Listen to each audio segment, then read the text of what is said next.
முன் நிற்பதற்கு முக்கிய காரணமானவர் நல்லாசிரியர் திரு அஜித் சிங் ஜான்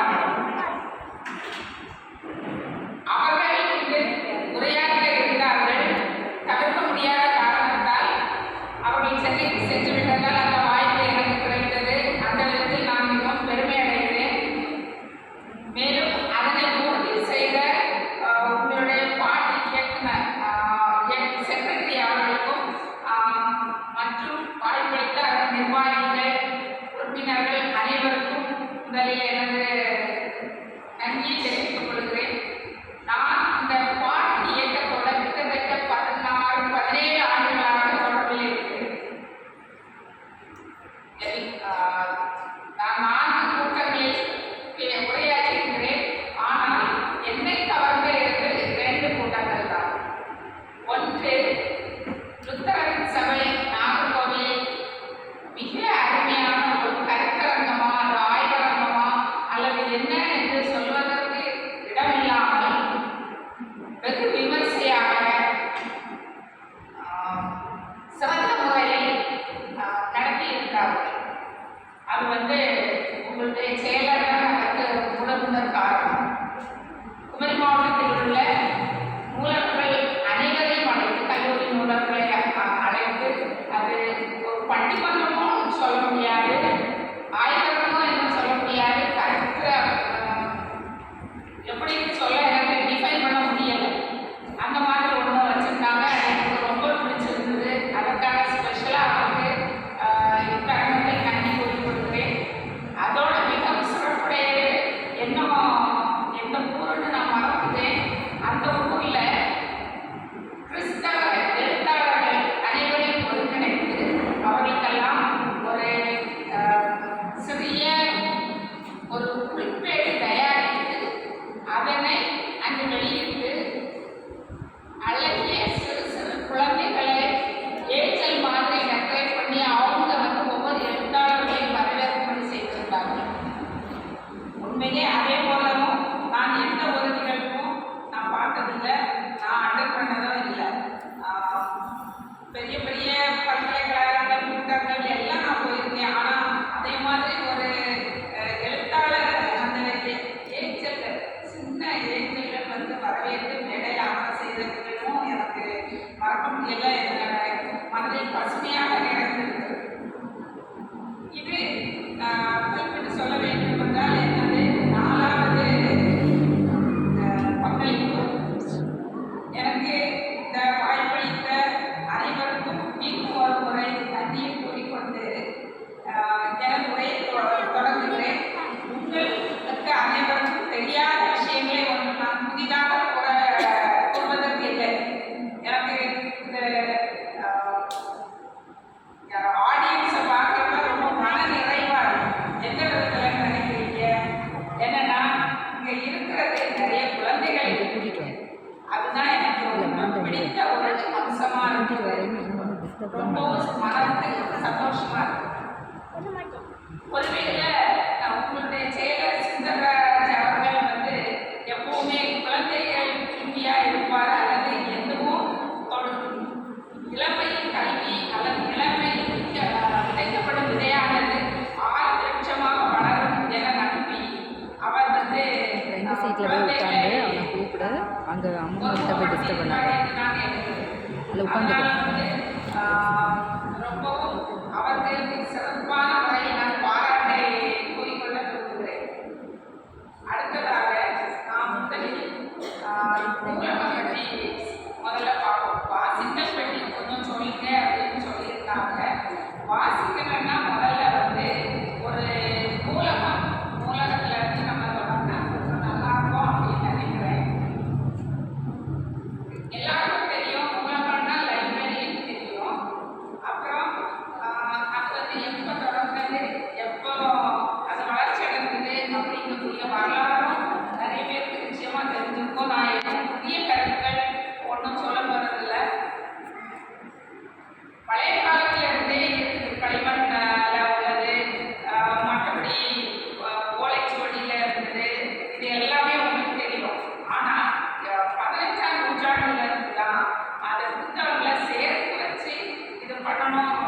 நூலகமாக அமைக்கணும் என்ற எண்ணம் மக்களிடையே வந்தது.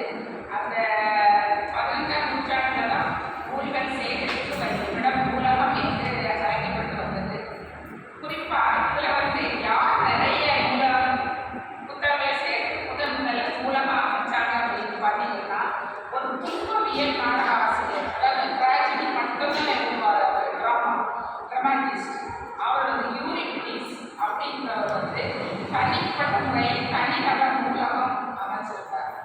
ரெண்டாவதாக பார்க்கறதுனா நம்ம சாக்ரட்டிஸ் வந்து பெரிபடி அப்படிங்கக்கூடிய ஒரு நூலகத்தை வந்து தன்னுடைய இல்லத்திலே வச்சிருந்தாரு. அதை தொடர்ந்து அரிஸ்டாட்டிலும் தனக்கென ஒரு நூலகத்தை அமைத்து வைத்திருந்தார்கள். அப்புறம் இந்த நம்ம கிமு 133ஆம் ஆண்டிலேயே ஆண்டனி தெரியும் உங்களுக்கு, ஆண்டனியன் கிளியோபட்ரா. அந்த இதில் வந்து ஆண்டனி வந்து சுமார் 2 லட்சம் புக்ஸை வந்து கிளியோபட்ராவுக்கு நன்கொடையாக கொடுத்திருக்காரு அப்படிங்கிறதும் வரலாற்று ஆவணங்கள் மூலம் நாம் தெரிஞ்சுக்கலாம். அப்புறம் ரோம்ல வந்து ஒரு உலகத்தோடைய மிகப்பெரிய பணக்காரர், அவரோட பேர் வந்து லுக்குலஸ். அவர் வந்து தன்னுடைய இல்லத்துல நூற்றுக்கணக்கான அறைகள் இருக்குதான் அவரோட வீட்டில். அவர் வந்து உலகத்தின் மிகப்பெரிய பணக்காரர், அதனால நிறைய ரூம்ஸ் இருக்கு. அதில் பல அறைகளில் புத்தகங்களாகவே அடுக்கி வச்சுட்டு இருக்கிறார். அப்புறம் பார்க்குறவர் கான்ஸ்டன்டைன் இடத்துல பைசாண்டியம் இதில் வந்து இம்பீரியல் லைப்ரரி தொடங்கியிருக்கார். அந்த இம்பீரியல் லைப்ரரி தான் வந்து இன்னைக்கு உலகத்திலையும் பேசப்படுகிற பல நூலகங்கள்ல அந்த இம்பீரியல் நூலகமும் சிறப்பான ஒரு ஒன்றாக கருதப்படுகிறது.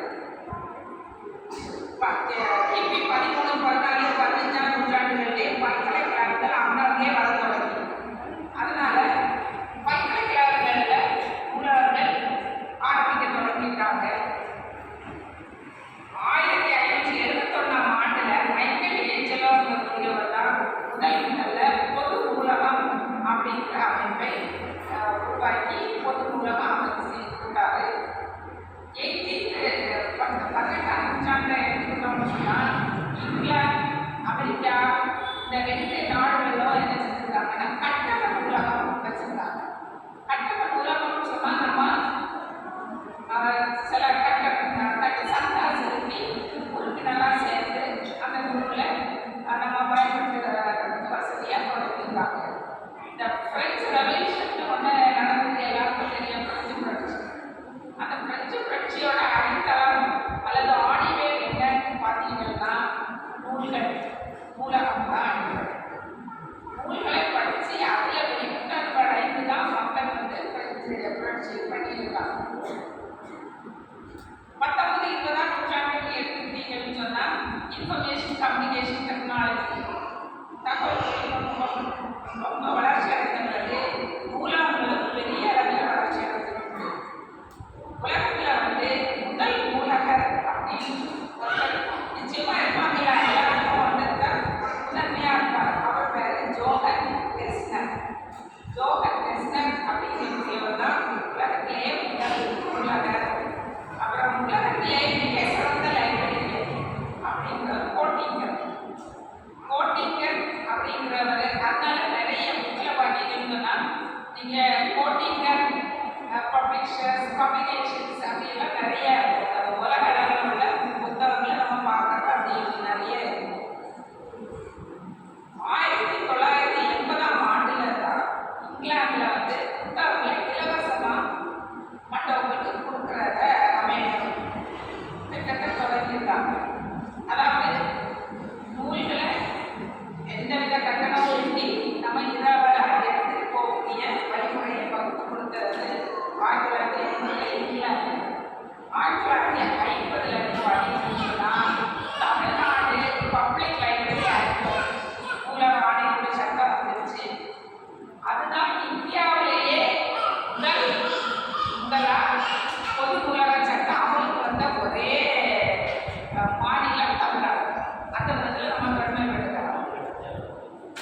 மாட்டாங்க. புகழ்மிக்க நூலகங்கள் தமிழ்நாட்டில் நம்ம சொல்றதுன்னா ஒன்னே கனிமாட நூலகம், அப்புறம் பார்த்தீங்கன்னா அண்ணா நூற்றாண்டு நூலகம் சென்னையில் எல்லாம் போய் பார்த்தாலும் எல்லாம் நிறைய பேர் பார்த்துருக்கீங்க. நான் போயிருக்கிறேன். மிக அருமையாக இருக்கு. மிக அருமையான எல்லாம் நம்ம ஒரு வாசகர் என்ன எதிர்பார்ப்பாங்களோ அதை விட பன்மடங்கு நல்ல வசதிகளோட நல்லா வச்சிருக்காங்க. இப்போ மதுரையில் நவீனமாக தொடங்கியிருக்காங்க கலைஞர் நூலகம் அப்படிங்கிறதும். அதெல்லாம் பார்த்தீங்கன்னா பல லட்சம் புத்தகங்கள் இருக்கு, பல லட்சம். இப்போதான் வந்தது மதுரையில் நம்ம சொல்லுவோம் நினைப்போம். ஆனால் வந்து லட்சம் நூலகங்கள் நூல்கள் வந்ததுக்கு இடம் இருக்குது. அதில் ஒவ்வொரு போட்டியாளர்கள் போட்டி தேர்வுக்கு தயாராக தனித்தனி கேபின் அந்த மாதிரி நிறைய வசதிகள் நம்ம எதிர்பார்க்க முடியாத, கற்பனை பண்ண முடியாத அளவுக்கு நல்ல முறையில் அப்புறம் நூலகம் இதுவரைக்கும் உள்ளது லைட்டாக அப்படின்னு பார்த்துட்டோம். அடுத்தது நூல்கள் அப்படின்னு பார்க்குறப்ப வந்து நிறைய விதமான நூல்கள் இருக்கு. அப்படிதானே நீங்களே பார்த்துருப்பீங்க. நாமக்கல்னு இன்னொருத்தர் எழுதுவாங்க, பலர் எழுதுவாங்க, பலவிதமான தலைப்புகளில் பலவிதமான பாடங்களில் அந்த மாதிரி நிறைய நூல்கள் நம்ம பார்த்துருக்கோம். எல்லா நூல்களும் எல்லா வாசகரையும் மனதை குறைப்படும். ஒரு சில நூல்கள்லாம் ஒரு சில வாசகங்களை சென்று சேரும். நிறைய புக்கு இருந்தாலும் இப்போ இதிலே 10 புக்கு இருந்தாலும் என்கிட்ட 10 புக்கு கொடுத்தாங்கன்னா 10 புக்கே நான் படிக்க போகிறோம். அதுலேயும் எனக்கு எந்த ஆசிரியரோட புத்தகம் பிடிக்கும், எந்த பாடப்பிரிவோட புத்தகம் பிடிக்கும் அப்படிங்கிறத பொறுத்து தான் நம்ம படிப்போம். அதே வந்து என்ன சொல்லியிருக்காங்கன்னா சில நூல்கள் வந்து ஒருக்க வாசிக்கிறதுக்கு மட்டும்தான் பயன்படும். ஒருக்க வாசிக்க பயன்படக்கூடிய நூல்கள் அப்படின்னு பார்க்கறது நீங்கள் பார்த்தா பேக்கெட் நாவல் இருக்குது. நம்ம ட்ரெயினில் போயிட்டுருக்கோம், பஸ்ஸில் போயிட்டுருக்கோம், அல்லது ஒரு இடத்துல ஒரு பக்கங்களுக்காக வெயிட் பண்ணிட்டு இருக்கோம். அப்படிங்கிறப்ப அந்த நேரத்தை பயனுள்ளதாக செலவழிக்கணும். இன்னைக்கு தான் செல்ஃபோன் வந்துட்டு நம்ம அதில் நோண்டுறோம். ஆனால் மற்றபடி வந்து நேரத்தை பயனுள்ளதாக கழிக்கணும் அப்படிங்கிறப்ப யாருக்காக வெயிட் பண்ணுறோம், இல்லை போகிற இடத்துக்கு என்ன செய்யலாம் அப்படின்னா அந்த பொழுதுபோக்கு நூல்கள் பூதம், ஆந்திரன், கல்வி நிறைய அவ்வளோதான். சிலர் வந்து படிச்சுட்டு ஒரு தடவை படிச்சுட்டு அப்படியே நம்ம ஒதுக்கி வச்சுக்குவோம். என்ன சில நூல்கள் வந்து பல முறை திருப்பி திருப்பி படிக்கும்படியான நூல்கள் வந்து நிறைய. அது வந்து வாசகரை பொறுத்து தான். எல்லா நூல்களையும் எல்லா வாசகரும் பல தடவை படிப்பாங்கன்னு சொல்ல முடியாது, நிச்சயமாக சொல்ல முடியாது. என்னது மனதில் பார்க்கத்தக்க நூல் என்ன வந்து காக்கத்தை கொடுக்கணும் வேண்டிய அவசியம் கிடையாது. இப்போ பார்த்தீங்கன்னா ரெட்பேடியோட வாழ்க்கை வரலாறு அந்த புக்கு வந்து நான் மனம் சார்ந்த அரசியல் சார்ந்து சொல்லலை. அவங்களோட சிறு வயதில் இருக்கிறீங்களா இந்த மாதிரி பிள்ளைங்க ஸ்டேஜ்லேயே அவங்களோட வீரத்தன்மை, அவங்க எப்படி குதிரை மேலே சவாரி செய்து குதிரை கடந்து போய் படிச்சிருக்காங்க. அவங்களுக்கு அவங்க வீட்டில் வந்து எல்லாருமே பொங்கல் பிள்ளைங்க. அவங்க அப்பா அப்போவே நல்ல வசதியாக தான் இருந்திருக்காரு. 3 பிள்ளைங்களுக்கும் தனித்தனி குதிரை கொடுத்து அதுக்கெல்லாம் ஸ்கூலுக்கு அனுப்பிச்சிருக்கிறாரு. அவங்க வந்து இந்த அந்த காலகட்டத்தில் அவங்க படிக்கிறப்பவே எல்லாரும் பள்ளிக்கு எதுக்கு அனுப்புறா பிள்ளைங்க அப்படின்னு சொன்னபோது அவங்க அப்பா அந்த கடைகளை உடைக்கடித்து தான் அனுப்பியிருக்காங்க. அப்போ அவங்க திகார்ஜையில் அவங்க வந்து எப்படி மாற்றினாங்க எப்படிங்கிறக்கூடிய சில அம்சங்கள் வந்து என்னை காரணத்தால அந்த புத்தகம் குறைந்தது 5 தடவை படிச்சிருக்கோம். அப்போ என்னன்னா அதே மாதிரி பல முறை படிக்கத்தக்க நூல்கள் நிறைய இருக்கு. சில நூல்களை பல முறை படிச்சுட்டு அப்புறம் அதை பாதுகாத்து வைக்கணும் அப்படிங்கக்கூடிய நூல்களும் சில நூல்கள் படிப்போம், படிச்சுட்டு அதை ஒதுக்கி கபாடியில் ரேக்கில் வச்சோம். நம்ம டேபிளில் அப்படின்னு வைக்க மாட்டோம். சில நூல்களை தான் பாதுகாத்துவோம். அப்புறம் இதில் வந்து என்னொன்று நான் ஒரு சின்ன ஸ்டேஜில் ஒரு புக்கு படித்தேன். அந்த புக்கில் ஒரு இங்கிலீஷ் போயம் தி கார்டன் அப்படிங்கிறது சாதாரண ஒரு 10-15 லைன் தான் இருக்கும். அந்த லைன் போயம் வந்து இன்னும் என் மனசில் வந்து தாக்கத்தை வந்து வெளியிட்டு தான் இருக்கு. இன்னைக்கு வந்து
அப்படிதான் இருக்கு.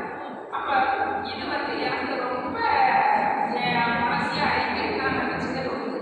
எங்களுக்கு நாகர்கோவில் டவுன் சைடு வந்து பார்த்தீங்கன்னா எங்க வீட்டு மரத்துல உள்ள மாமரத்துல இலை அடுத்த காம்பவுண்ட்ல இருந்தாலே இந்த பக்கம் போல மரத்தையே வெட்டி இருந்துருவாங்க. அந்த மாதிரி இருக்கிறாங்க, வெளிப்படையா தெரிகிறது. ஆனா இதோட வேகம் எப்படி இருக்குது, உள்ளுக்குள்ள அடிக்கு வந்து யாரும் இது பண்ண முடியாது. அப்படிதானே? இந்த மாதிரி இந்த கோயிலெல்லாம் எனக்கு இன்னும் என் மனசுல வந்து நிலை பெற்று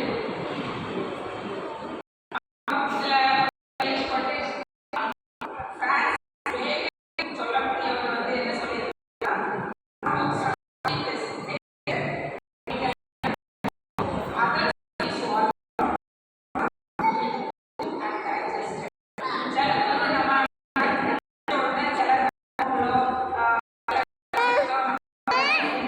வச்சு தரேன்.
அப்படி வந்து சில பாவங்கள் அவங்க இப்படி இருந்திருக்காங்க சின்ன பிள்ளைங்க, அதனால இவங்க சாதிச்சிருக்காங்க, இவங்க இப்படி பெரியாரா வந்திருக்காங்க அப்படிங்கிற கருத்துக்கள்லாம் வரணும்னா நம்ம வந்து நம்மிடையே வாழ்ந்து மறைந்த தலைவர்கள் பெரியவர்களோட வாழ்க்கை வரலாறு படிக்கலாம். மதம் சார்ந்தவர்களாம், இனம் சார்ந்தவர்களாம், மொழி சார்ந்தவர்களாம், எந்த துறையாக இருந்தாலும் அப்படிப்பட்ட சார்ந்தவர்களுடைய வாழ்க்கை வரலாறு படிக்கிறது மாணவ செல்வங்களுக்கு ரொம்ப தன்னம்பிக்கை கொடுத்ததா இருக்கும் அப்படிங்கிறது என்னோட கருத்து. நம்ம ஊரில் வாசிக்க நம்மளோட வந்து சமுதாயம் பண்பாடு இருக்க நல்ல ஒரு வளர்ச்சி கிடைக்கும். நீங்கள் வந்து தமிழ் மரபுகள் அல்லது வந்து தமிழர் திருமண சடங்குகள் இதெல்லாம் வந்து பண்டை காலத்தில் எப்படி இருந்தது, இப்போ எப்படி மாற்றப்படக்கூடியது, இப்படியெல்லாம் இன்னைக்கு நம்ம பேண்ட்ல இருக்கு கிடையாது. நாகர்கோவில் சைடு ஒரு கலாச்சாரம் பின்பற்றப்பட்டிருக்கோம் திருமணத்தில். இந்த சைடு தக்கலை சைடு ஒரு விதமான சடங்குகளும் ஆச்சாரங்களும் இருக்கும். இன்னும் இந்த சைடு போக போக இன்னும் ஒவ்வொரு விதமாக இருக்குது. அதே இப்போ எல்லாமே ஒன்றோட வந்து கலந்து ஒரு கலவையாக இருக்குது. எல்லா இடங்கள்லையும் எல்லா ஜாதி மத இன வேறுபாடு மொழிக்கு அப்பாற்பட்டு எல்லா கலாச்சாரங்களும் ஒன்று சேர்ந்து நம்ம புதுவிதமான ஒரு கலாச்சாரத்தில் தான் வாழ்ந்துருக்கோம். அப்போ அதுக்கு காரணம் என்னன்னா நம்ம பண்டைய வரலாறுகள் பதிவு செய்ய நம்ம வாசி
இணையங்கள் இணையதளங்கள் வழியா எல்லாருமே தரவு தேடல்கள் பண்ணிக்கிட்டே தான் இருக்கும்.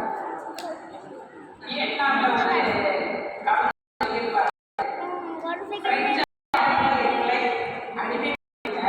ஆனால் அவர்கள் நாட்டு நூல்கள் எங்களுக்கு தந்தன அப்படின்னு சொல்றாங்க. ஆயுதத்தால படிச்சாலும் அந்த நாட்டு நாங்க வந்து விடுதலை பெற்றோம் அப்படின்னு சொல்லியிருக்காங்க. ஆண்கள் வந்து வாசிப்பது குறைஞ்ச ஒரு 2 மணி நேரம் கூட தினசரி படிப்பாங்க. ஆனால் பெண்கள் அதிகமா படிக்கிறது நாவல்கள், பொழுதுபோக்கு நூல்கள் இதெல்லாம் நிறைய தினசரியே நம்ம வந்து அந்த ஃபர்ஸ்ட் கடைசி வரை எந்த இதையும் விடாம படிச்சாலே நமக்கு மொழி வளர்ச்சி கிடைக்கும். தமிழ் அடையி எழுதுறதுக்கு இது கிடைக்கும். மொழி வளர்ச்சி நம்மளுக்கு வளரும். வாசிக்க நமக்கு என்ன கிடைக்கும்? எதிர்வாத கருத்துக்கள் நம்மகிட்ட வந்து இருக்கும். மனசுல கற்பனை காட்சிகள் வரும். வாசிக்கிறப்பவே நம்ம மனசுல அது ஓடிக்கிட்டே வீடியோ மாதிரி போயிட்டே இருக்கு. இப்போ நான் சமீபத்தில் ஐசக் அக்னிஹாரனோட சாரோட கீரல்கள் நாவலை வந்து பிள்ளைங்களுக்கு அறிவிக்கலாம் ஒற்றுமை பார்க்குறது. அப்போ அதை படிக்கிறப்ப முதல்லலாம் அப்படியே ஃபாஸ்ட்டாக போயிட்டு கடைசியில் வர்றப்ப அந்த லாஸ்ட் சாப்டர் வர்றப்ப நான் உட்கார்ந்து ஃபஸ்ட்டு அது வந்து 7 minutes தானே ஆச்சு. இப்போ நேரத்தில் வாங்கணும்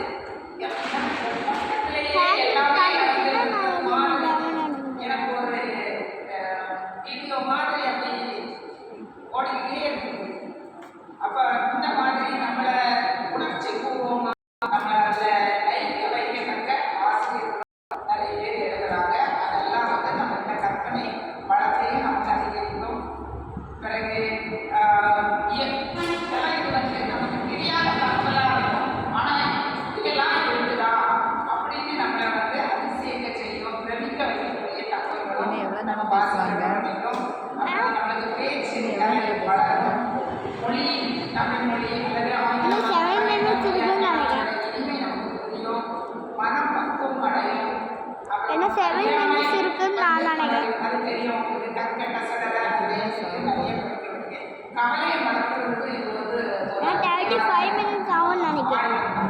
அப்புறம் நிறைய பேர் வந்து முடியாது அப்படிதானே? மாத்திரை போட்டு சாப்பிடுவாங்க, தூங்குவாங்க. இன்னும் 1 minuteனா 30. சிலர் வந்து புத்தகத்தை கையில் எடுத்தாலும் என்ன 6 minutes இருக்கு. 35 ஆகும். பிள்ளைங்களுக்கு நம்ம படிக்க அப்படின்னு சொல்லியாச்சுனாலே மேலே கொரட்டுதான். அப்போ மாத்திரை இல்லாம மருந்து இல்லாம தூங்க வைக்கக்கூடிய ஒரு அருமருந்து வாசித்தண்ணி கூட நம்ம எடுத்துக்கலாம். அதில் இசை இருக்கோ இல்லையோ அதில் வந்து முதியோர்களுக்கு அது வந்து ஒரு ஆரோக்கியமான மாத்திரைன்னு எடுத்துக்கலாம். அப்புறம் இங்கே டீச்சர்ஸ் இருக்கிறீங்களா என்னவோ தெரியல. ஆனால் ஆசிரியர்களுக்கு வந்து நிறைய வாசிக்கிறப்ப அந்த ஆசிரியருக்கு அருமையான மரியாதை இருக்கு. அதுக்கு வந்து எடுத்துக்காட்டா நான் போர் அடிக்கிறதுனா நிறுத்திடுறேன் நீங்க தான் சொல்லணும்.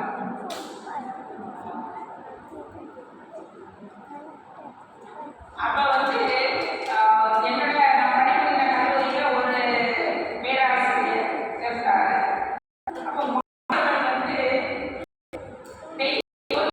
மாணவர்கள் வந்து ஒரு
படிக்கிறவங்க அப்படின்னு கேட்குறப்ப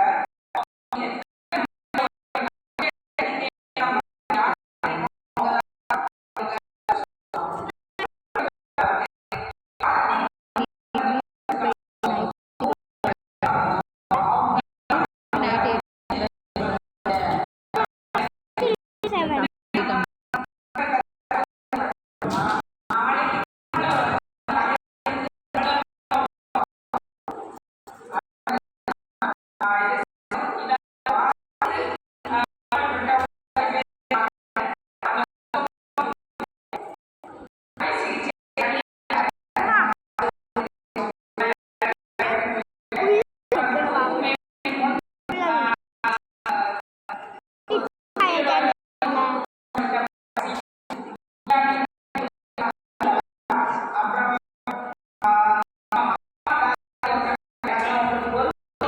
பணம் தந்தா நீங்க என்ன செய்வீங்க? அப்ப அவர் என்ன சொல்லியிருக்காருன்னா, நான் நூலகம் கட்டுவேன் அப்படின்னு சொல்லியிருக்கிறாரு. நேருல கேட்டிருக்காங்க, உங்களை தனிமையா ஒரு வீட்டுல கொண்டு விட்டா என்ன செய்வீங்க அப்படின்னு. நான் ரொம்ப சந்தோஷமா இருப்பேன், எனக்கு ஒரு புத்தகங்கள் இருந்தா போதும் அப்படின்னு சொல்லியிருக்காங்க. அப்புறம் பெட்ரிக் ரசல் அப்படிங்கிறவர் என்ன சொல்லியிருக்காருன்னா, நான் இறந்தாலும் என்னோட கல்லறையில வந்து இங்கே ஒரு புத்தகம் ஒன்று புறங்குகிறது அப்படின்னு எழுதி வச்சுருங்க அப்படின்னு கேட்டிருக்காரு. அப்புறம் நெல்சன் மண்டேலா சிறையில் வந்து இருக்கிறவங்க சொல்லியிருக்காரு, எனக்கு ஒரே ஒரு அனுமதி தாங்க, நான் சிறையில் வந்து புத்தகம் படிக்க முடிய அனுமதி வந்து தாங்கன்னு கேட்கிறாரு. அப்புறம் லெனின் இருக்கிறவங்க கேட்கிறாங்க, உங்களுக்கு பிறந்த நாளுக்கு என்ன வேணும் அப்படின்னு. எனக்கு வந்து புத்தகங்கள் தாங்க அப்படின்னு கேட்கிறாரு. அவர் அங்கே கேட்கறதுக்காக அவருக்கு மலை போல் புத்தகங்கள் குவியலாட்ட அவருக்கு பரிசா மக்கள் கொடுத்துருக்குறாங்க. அப்புறம் இந்த சார்லி சாப்ளின் எல்லாருக்கும் தெரியும். அவர் வந்து ஒவ்வொரு படம் தயாரிக்கும் போதும் முன்பணம் குடும்பங்கள் அட்வான்ஸ் கொடுப்பாங்களா, அந்த கொடுக்குறதுல $100 புத்தகம் வாங்குவாங்க. அது வந்து அவரோட இதாக இருந்தது. இப்போ மார்ட்டின் லூத்தர் அவர் வந்து என்ன சொல்லியிருக்காருன்னா, புத்தகம் என்பது ஒரு பயங்கர போராட்ட ஆயுதம் அப்படின்னு சொல்லியிருக்கிறாரு. இதை மாதிரி நிறைய பேர் சொல்லிட்டு போயிருக்காங்க. உடலுக்கு பயிற்சி நம்ம உடற்பயிற்சி கொடுத்துறோம், மனதுக்கு பயிற்சி வந்து வாசித்தல், அதான் வந்து மனதுக்கு பயிற்சி நம்ம எடுத்துக்கலாம். இப்போ திருக்குறள் இருந்தது, சங்க இலக்கிய நூல்கள் இருந்தது, இதெல்லாம் எப்படி நமக்கு தெரியும்? பல நூல்களை படிக்கிறப்ப தான் அதோட தொடர்புடைய நூல்களை பற்றியும் நமக்கு தெரிய வரும். இப்போ சாக்ரட்டிஸ் வந்து வாசித்தல் அப்படின்றத விட என்ன ஒன்று நான் சொல்றேன், என்னன்னா அவர் சிறைச்சாலையில் இருக்கிறப்ப அவர் கூட சிறையில் இருந்த ஒருத்தர் வந்து பாட்டு பாடிட்டு இருக்கிறார். அப்போ அந்த பாட்டை வந்து சாக்ரட்டிஸ் கேட்டு சொல்லியிருக்கிறாரு, எதுல எந்த புத்தகத்தில் உள்ள இந்த பாட்டு இருக்கிறார். அப்போ அவரும் தூக்கு கைதி தான். அப்போ சொல்லியிருக்கிறாரு, உன்கிட்ட சொல்லி என்ன பிரயோஜனம், இன்னும் நான் தர போகிறேன், அதனால நான் இதுக்கு உன்கிட்ட சொல்ல போறேன் அப்படின்னு அந்த கைதி சொல்லியிருக்கிறாங்க. அதுக்கு சாக்ரட்டிஸ் சொல்லியிருக்கிறாரு, இதுல இருந்து இந்த புதிய ஒரு தகவலே தெரிஞ்சுக்கிட்டே நான் செய்யறேன் அப்படின்னு கேட்டிருக்கிறாரு. நம்ம அப்படியே நினைப்போமா? அப்புறம் முசோலினி முதல் உலகப் போர் வேலையில வந்து அவருக்கு குண்டடிப்பட்டது. குண்டடிப்பட்டவங்க வந்து அந்த என்ன கிடைக்கல, மயக்க மருந்து கிடைக்கல.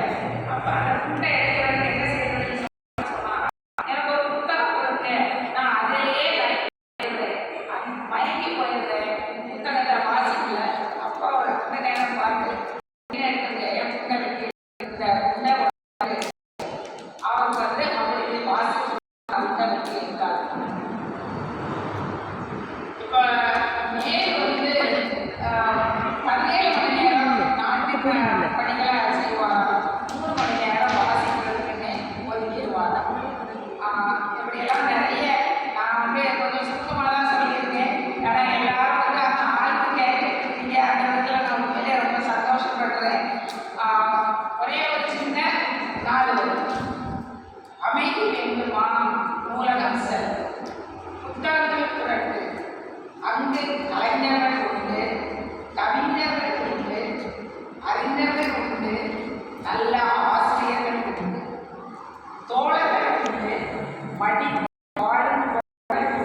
உறுதி எடுப்போம்.